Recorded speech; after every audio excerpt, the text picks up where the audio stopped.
Last few lessons, we took a macroscopic view of this course. We provide overall view of structured programming by using example. It's time to go into microscopic view of Python programming basic. In this lesson, we are going to discuss Python basics using IDLE in shell mode. In other words, we are going to experiment Python command 9x9. We are going to discuss the following: Python feature, data type, variable,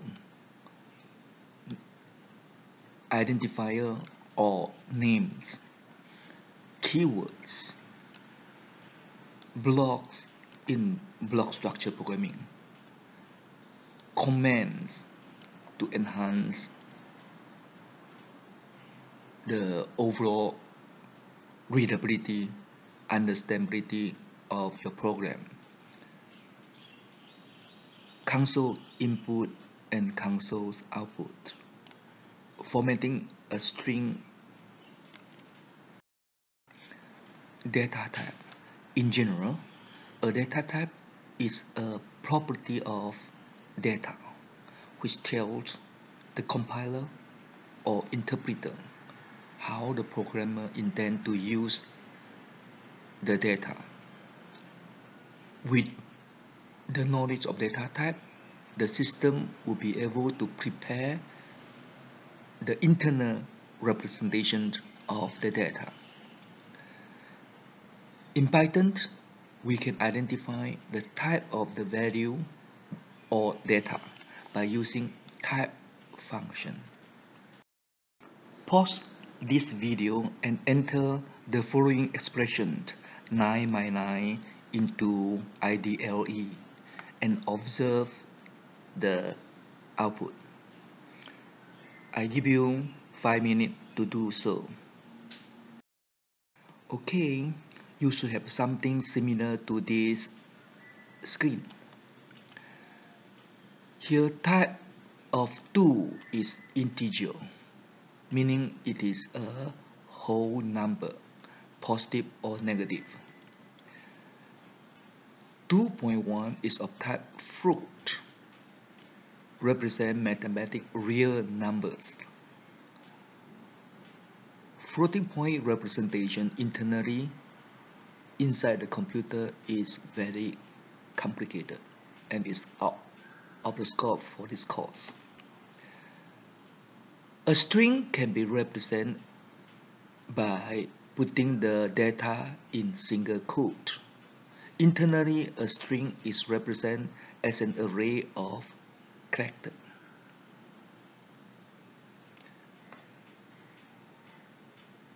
Print is a built-in function which we use regularly in the past few lessons.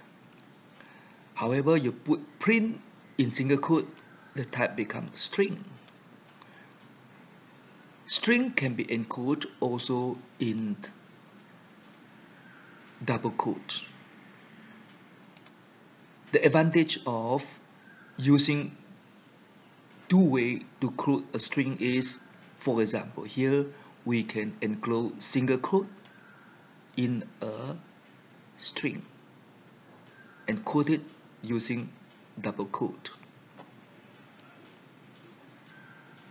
Multiple 9 string can be encoded using triple double quote or triple single quote.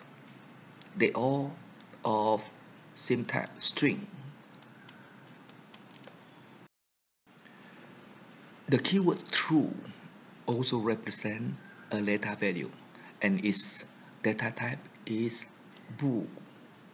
In other programming language, most likely the data type is called Boolean, B-O-O-L-E-A-N.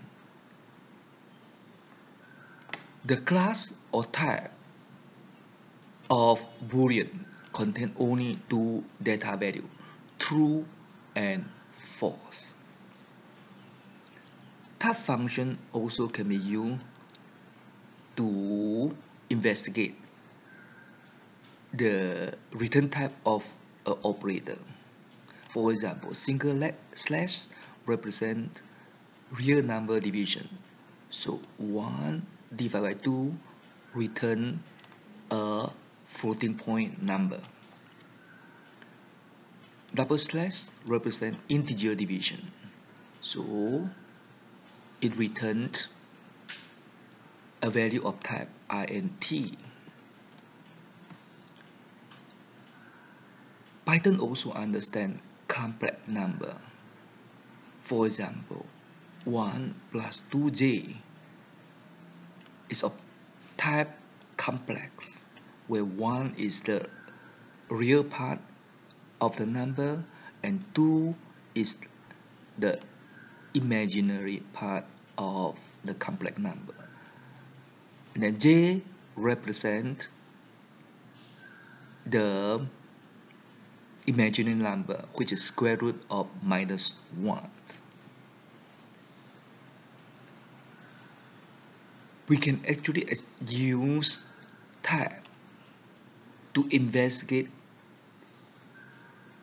the value of an expression. For example, a times 3 internally mean a, which is a string, concat another a, concat another a. That means what? A plus a plus a is equal to a times 3. And here plus represents string concatenation, so overall return type is string.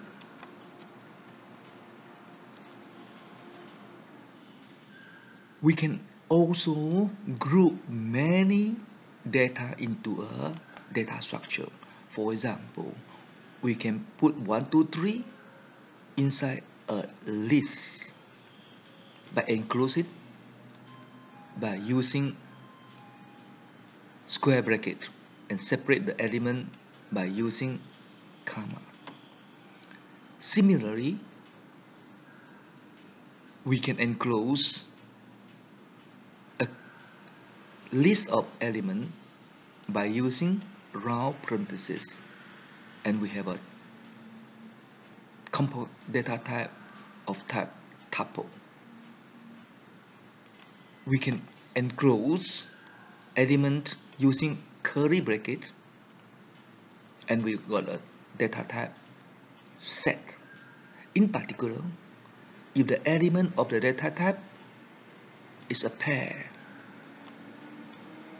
we have a dictionary. List, tuple, set, and dictionary will be discussed separately in future chapter. Python is a different programming language to different people. In particular, Python is a imperative programming language or procedural programming language. In this type of language, it emphasizes problem solving by manipulation of variable. Variable is viewed as a container of values. So this type of program typically will have many container of values, and the program take the values from these containers and perform operation and compute another value and store the value in another container or variable. So for imperative language, the most important feature is variable. So a variable is a container, and you store value inside a container. Imperative language normally give a variable a name, and we will use the name of the variable to refer to the container or the value stored inside the container. So the name of the variable may refer to the container or the value stored in the container itself. And the context of the use of the variable name would tell us whether it refers to the container or the value stored inside the container. The basic rule to tell what the name of the variable refers to is as follows. If the name of a variable appears on the left-hand side of a assignment operator, for Python it's equal sign, then the name refers to the container. Otherwise, it will refer to the value stored in the container. Because of these two, so in many textbooks, you will see the author say that the container itself is the L value of the variable. And the data value stored in the container itself is called the R value of the variable. L value stands for left-hand side value. R value stands for right-hand side value. For example, here we have three statements. The statement defines three variables, pi, radius, and area, and assign value to the variable using the assignment operator. Let's look at the third statement. Here, the variable name pi and radius appear on the right-hand side of the assignment operator. Therefore, pi refers to its R value, namely 3.14159, and radius also refers to its R value, namely 2.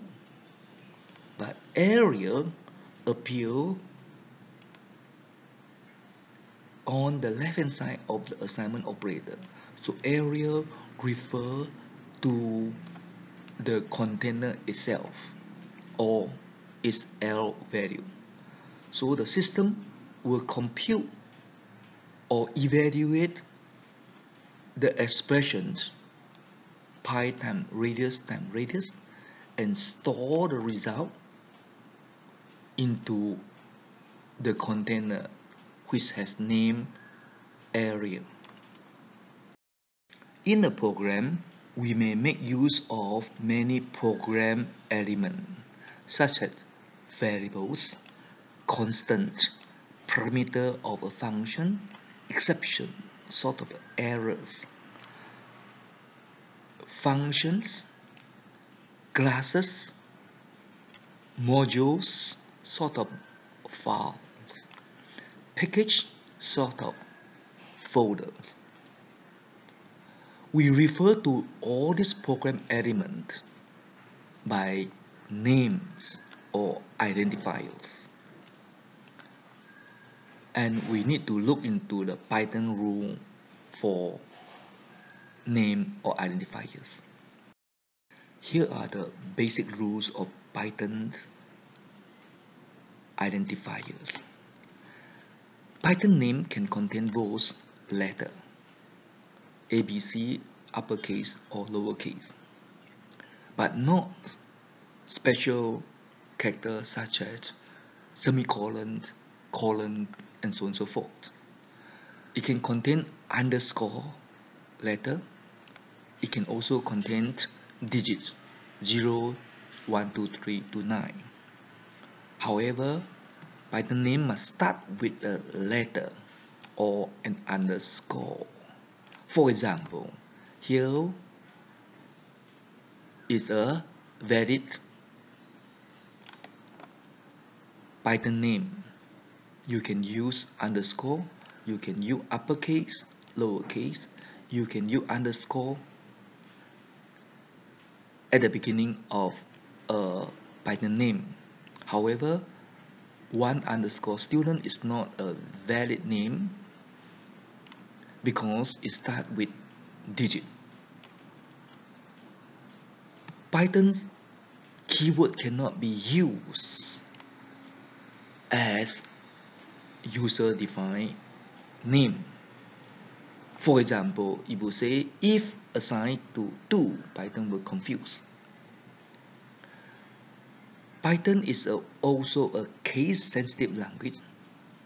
Therefore, these two variables different by only upper KO and lower KO, uppercase S and lowercase s, they represent different name, and for example, it will represent different variables, different function, and so on and so forth. Well, the system do not care how you names the program element as long as it follow the basic rules.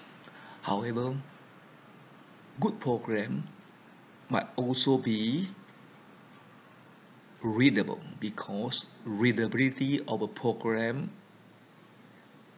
enhance understandability of the program. And if the program is easily understandable, it will most likely contain less mistakes. So good practice for naming is a must for good programmer. Two fundamental principles of naming in programming are: use meaningful names, use consistent naming convention. Use meaningful name. This is particularly important for program elements that span multiple places and are used repeatedly in many modules, many packages. Because of its intensive use, enhance the readability, pronounceability, and be able to tell its roles at one glance is critical. Here's an example of meaningful variable name. Well, it uses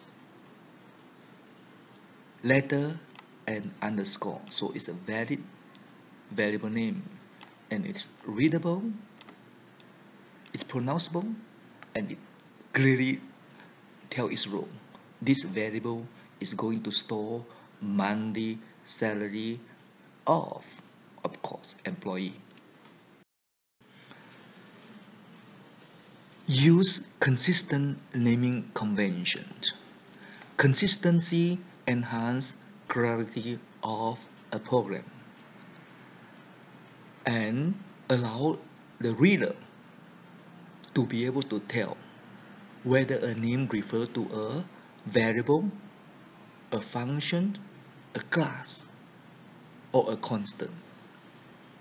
However, there are many naming conventions in the programming community. In general, for Python, there are two classes of naming conventions, namely camel case method or underscore method. Camel case, also called Capworth method.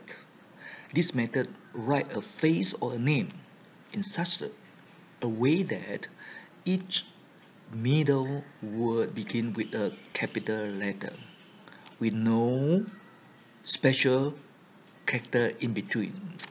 For example, here this is a name with two words, so the beginning of the second word student is capitalized to make sure that we can easily separate the first word and the second word. This is another one, e-book for student. So book capitalize the B, for capitalize the F, and S capitalize student. So overall, a name has uppercase, lowercase, similar to a camel's back. Underscore method write named in such a way that words are separated by the underscore letter. For example, one student, we separate these two words by the underscore character. E-book, we separate these two words by underscore method. The following naming convention is adopted by Python's programming community in a document called PAP8, Style Guide for Python Code. In this naming convention, module, package, method, function, variable, parameter should use lowercase underscore method for the names. For example, my first module parameter. This name separate the word by using the underscore character. And typically, this name use lowercase. Class name, exception name should use camel word convention and should capitalize the first letter, such as my first class, my first exception. Constant should use all uppercase and follow the score method. For example, my first constant, every character is in uppercase and we separate the word by using underscore. The core of Python is a very small language, although Python has been extended by third-party library into a very powerful programming language. Python keywords are not many. Here are all the Python keywords. Note that keywords are in lowercase, except for these three keywords: true, false, and none. Keyword cannot be used as identifiers. You should pause this video and do the following exercise. Enter some keyword as a variable name into IDLE and see how IDLE respond. For example, you can use finally equal to 3, s assigned to 4. I give you 1 minute to do so.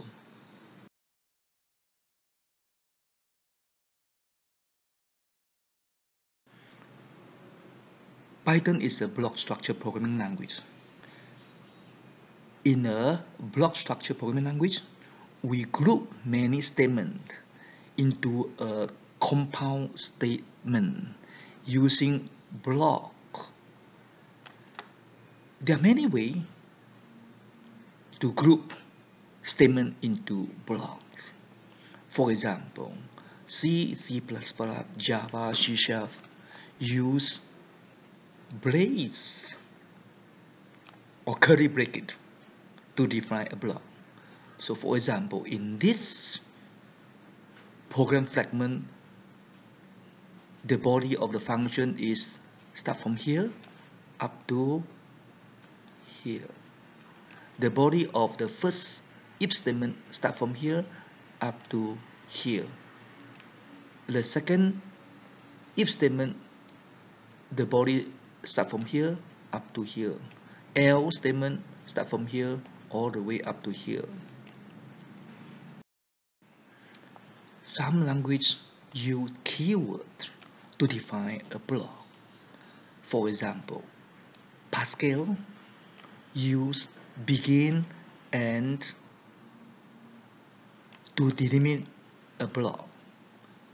So this begin and end define the body of the procedure. This begin and end pair define the body of the first if statement. Similarly, here, begin and define the block for the else if, and the lastly, begin and define the body for the last else part. Python use indentations to define block. So indentation is meaningful to Python interpreter. It is not just a style issue. For example, in this subprogram, in fact, it defines a function.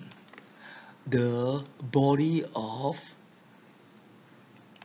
the function is one compound statement. It is a block. So the body of the function is indented and forming the outer block. Inside the first if statement, the body is further indented. So we have a block indented within the outer block. Similarly, for else if statement, indentation for the else statement.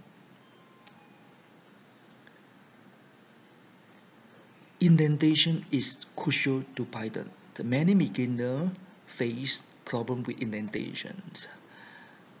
So you need to use consistent indentations. For example, for the outer block, you cannot some part of it indented by using 2 space, some part of it indented by 3 space. In the IDLE, you can click format and indent, unindent to control the indentations of your code. So when you encounter error, check the indentation. Another is check the variable name, especially uppercase, lowercase. Because Python is case sensitive, before you come to see me, ask me to help you fix the bugs. Comments are text in the program source code that help the reader understand the logic of the code. Comments are ignored by the interpreter or the compiler. But some comments may be meaningful to certain processing tool, such as external document generator. Such tool will be able to extract the command from your source code and generate beautiful external document in, say, HTML code. Comments help readers quickly gain and understand how the program works, but are ignored by the compiler or interpreter. Programmers write command for many purposes. First, command can be used to provide general information such as copyright statement, saying that this software is copyrighted to the authors, to the software house. Who are the authors? What are the changes? What are the known issues that haven't been solved yet? Versions of the software. Command can be used to explain many things. For example, it can be used to explain the algorithm. What are the key steps in the algorithm overall? Explain the data structure, such as what are the role of the variables, parameter, constant, and how they are used. The expected behavior of program element, such as a function. For example, you write a function called square root, and it takes a input parameter x, and if x value is -1, what will the function behave? Would the function hang? Would the function raise exceptions saying that negative number are invalid? Or will the function return a complex number? Command can also be used to define assertion or invariant in the right place in your program source code file. Assertions typically assert the value of a variable at a particular time, at a particular place. Invariant typically asserts certain property that will not change over the lifetime of an object or a loops. For example, for a person, the age change, but should never be negative age. Command can also be used to plan and outline the program. For example, previously, when we developed score to grade program, we first outline the overall structure of the program and incrementally develop the application part by part. Here are the fundamentals of Python commands. Command in Python start with the hash mark, pound sign or hash sign symbol. You can insert command in anywhere in the source code file, even inline without the code. That means you can write a statement and at the end of statement insert command. Python does not have a direct way to write multiple line command. This hash sign only indicates single line command.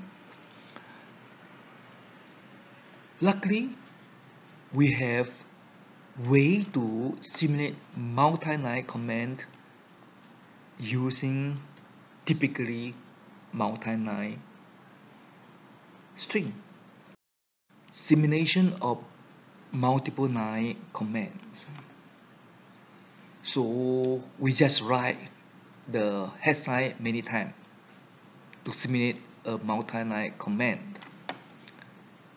Another way of simulating multi-line command is using triple quote, triple double quote or triple single quote, which essentially define a multi-line string, but this string is not assigned to any variable, so it will be created and thrown away.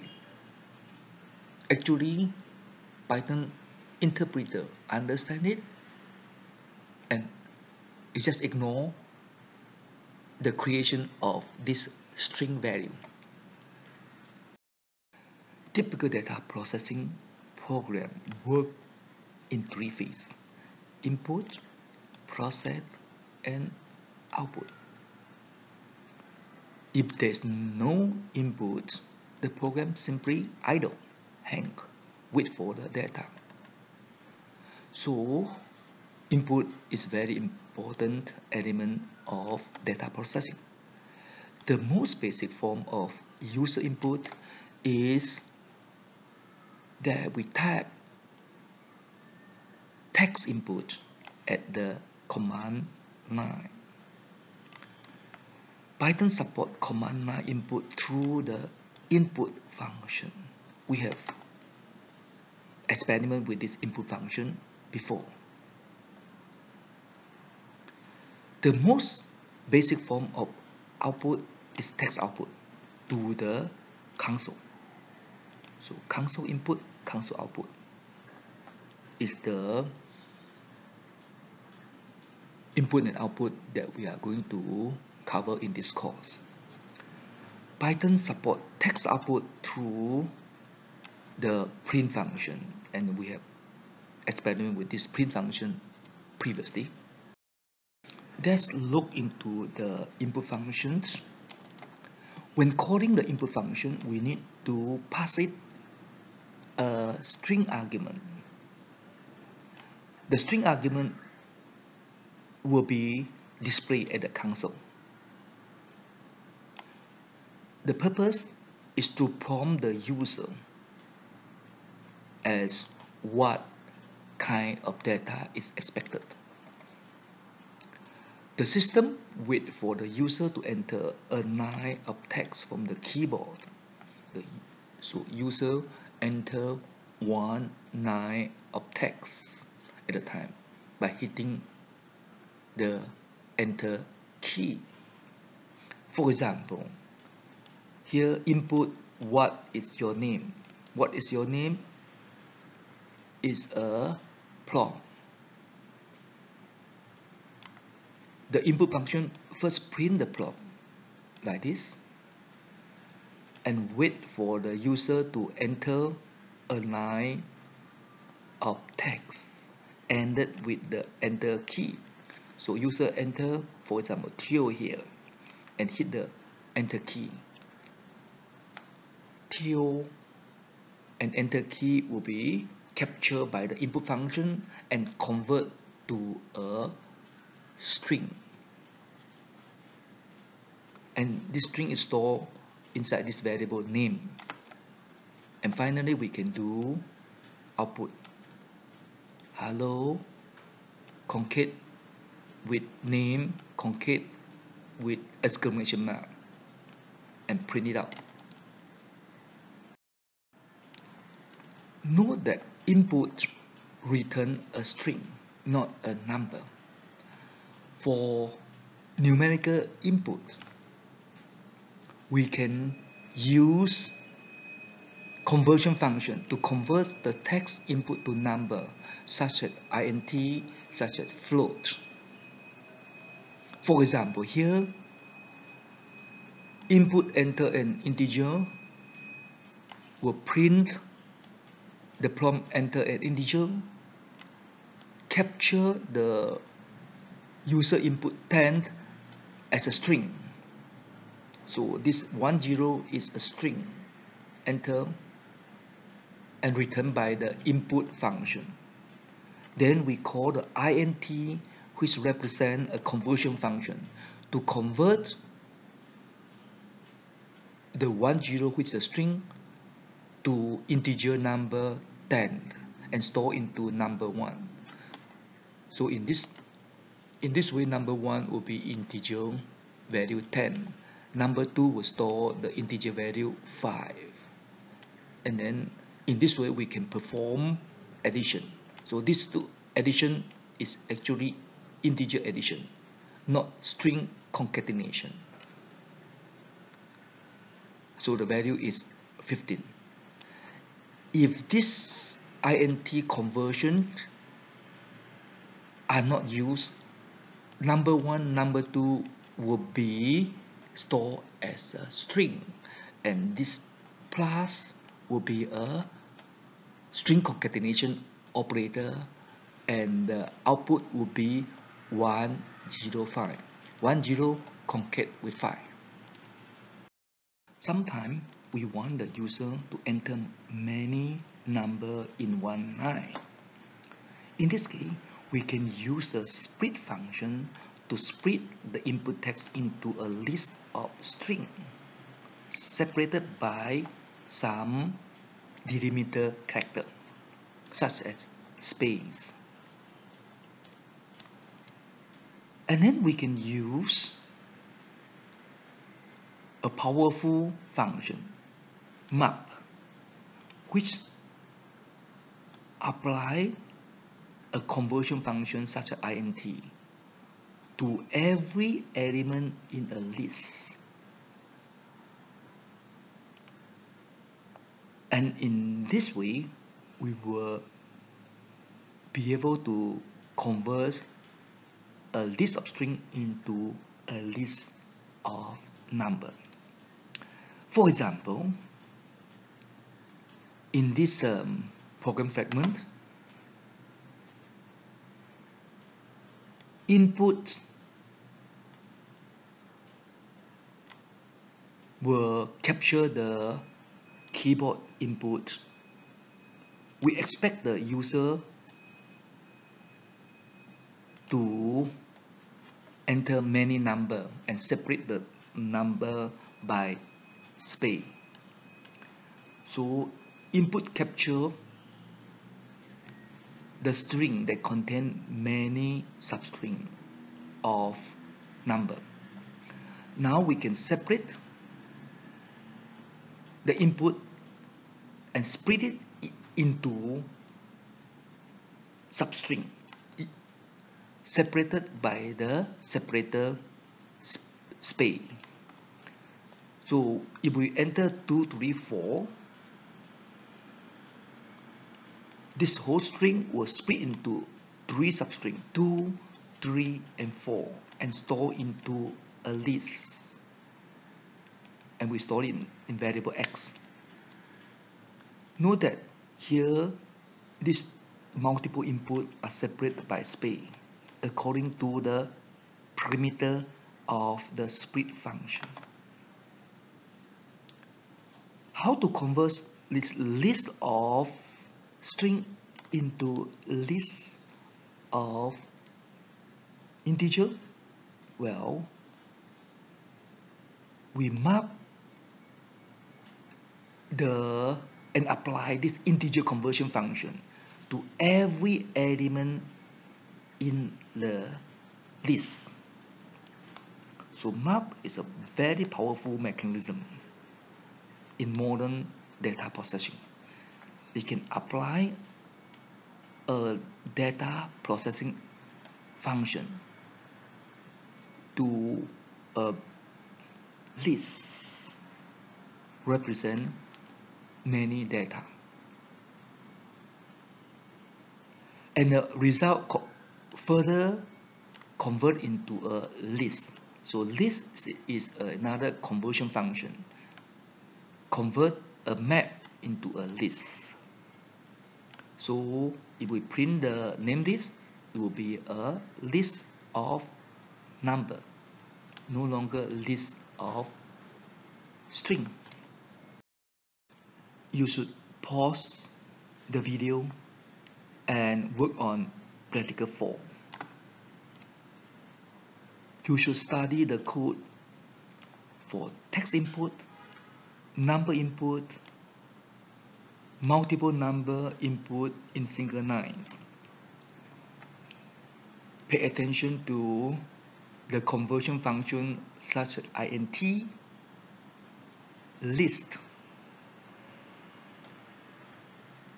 Pay attention as how the map be able to apply a conversion function to each individual element of a list. I give you 15 minutes for this practical.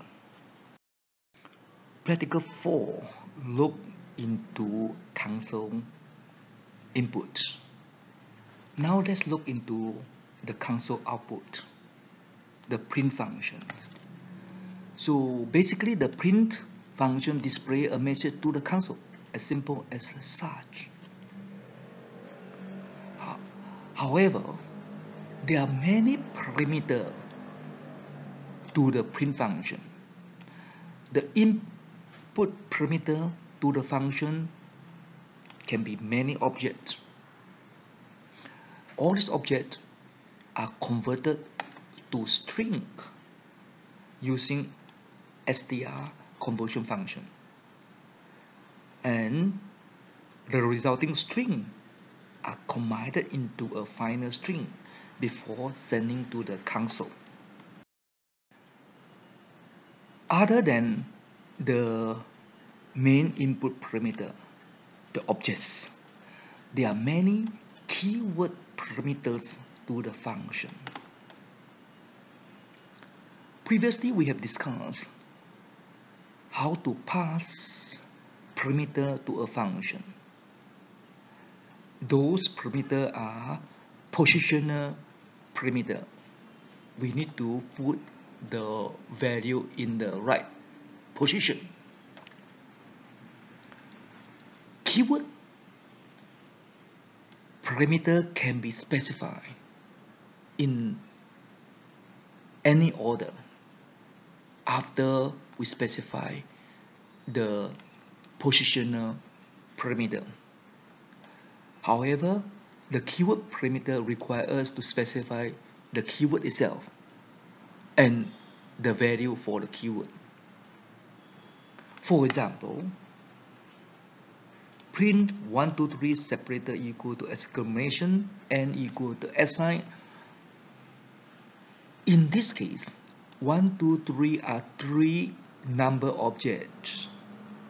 These three number objects are converted into string objects and combined together.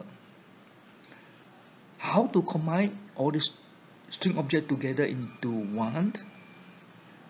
We may require a separator. So in this case, we specify the separator to be exclamation mark character. When this combined string is printed to the screen, at the end, we wanted to add a AND character, in this case, add sign symbol. So in this case, Python IDE was print 1, 2, 3 separated by the exclamation mark and end the string with a @ sign character. If we do not specify the separator, the space character is used by the print function to separate the object string. If the end character is not specified, the print will use the new line character. This new line character will force the cursor go to next line. Previously, we have considered many conversion functions that convert string to object. For example, int is a conversion function that converts a string to an integer numerical object. Such a conversion is called parsing. In parsing, the conversion function such as int will check whether the input is syntactic correct, and then it will convert to object only when the input string is syntactic correct. We will look into another way how to convert an object into string. Converting an object into a string is called formatting. There are many ways for converting object to string. in Python. Here we are going to discuss two approaches for string formatting. First is the string specifier using %x in general and the percentage operator. For example, assume name is this object. It happens to be a string object. So we want to convert this string object to another string object. And we use a string as a pattern. Inside this pattern, we got this %s specifier. When this pattern is sent to the mode operator with the name object, the name object will be converted into string because %s say that this part is supposed to be a string. So name is converted to a string and form the overall output string. The result is hello Theo. Another way to convert object into string is using the string function called format function. So similarly, I want to convert the name object to another string. So again, the pattern here is hello, comma, curly bracket. This curly bracket is a placeholder. It instructs the formatter to replace the placeholder by a string object. So this string object name is placed here, replace the curly bracket, and the resulting output string is hello Theo. Let's look into more example using %x string specifier. Example 1. So we define two objects, name, age. One is a string object, the other is number object. And we put these two objects into a tuple as the right operand for the percentage operator. The left operand is a pattern, which is a string. And inside the string, you have %s specify that the first object is converted to a string. And the second one is %d specify the second object is converted to a decimal number. And so overall is converting two objects into one string. So we format two objects into one string and store the resulting string into this message. Here is the result of message. Example 2.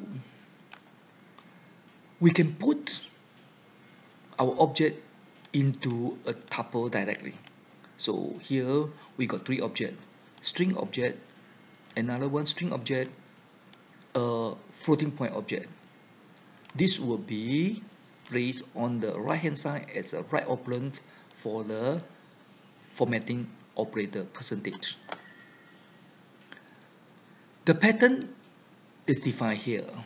It's a string saying that the first object is a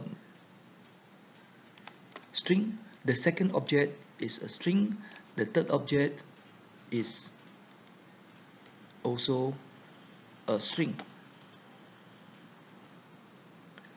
So in this way, we convert these three objects into three strings and put it into the message. So conversion to string internally will use str conversion function. Let's look at some example using string format functions for formatting object. Here we define number 1 and 2 and sum as 3 number object, and we call the format function on this pattern, which is a string that containing formatter in curly bracket. So we got 3 formatter, and here we got 3 object. These 3 object will be converted according to the formatter specification. The first one will be a floating point number with 2 digits after the decimal point. The second one also 2 digits after the decimal point. The third one overall 6 digits, but 2 digits after the decimal point. Note that the value n1, which is 20, is converted to 20.00, 2 digits after decimal point. 30 is converted to 30.00, 2 digits after the decimal point. 50 is converted to space 50.00, 2 digits after the decimal point, and overall in 6 character space.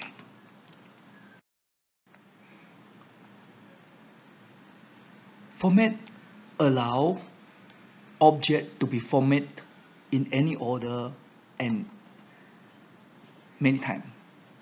For example, we got 2 objects 1, 2 here in position 0 and 1. So object at position 0, that means the string 1 will place here. The object at location 1, that means 2 will be placed here. You can insert more formatter such as 1100. In this case, the result is 2, 1. 2 come from the object at position 1. 1 come from object at position 0, which is string 1. The format function allows us to control the justification of the resulting string. For example, test in this case is going to format into 10 character space and write justify using the greater than character. So overall, test is placed inside here. It takes 10 character in space and it's formatted so that TST is write justify. In the previous case, it's very difficult to see that there are 6 space here, so we can tell the formatter to use @ sign as the field character. So similarly, test is placed here, write justify, and the field character is @ sign symbol. We can use center justify. This up arrow character stands for center justify. The field character is underscore character, and again in the 10 character space.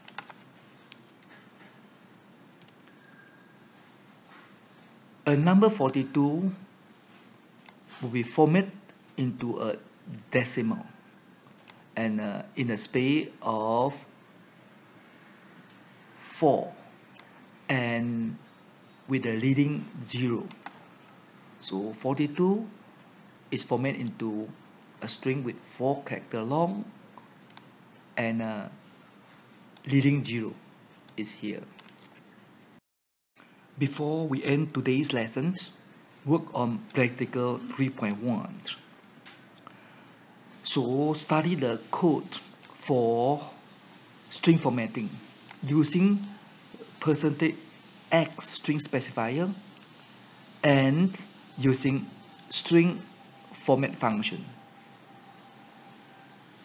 You should pay attention to string format function because this is the modern way of formatting string. %x string specifier is kind of an old school formatting approach. We introduce both because you may encounter old program which use the %x string specifier approach. This is the end of lesson 4. Thank you for your participation.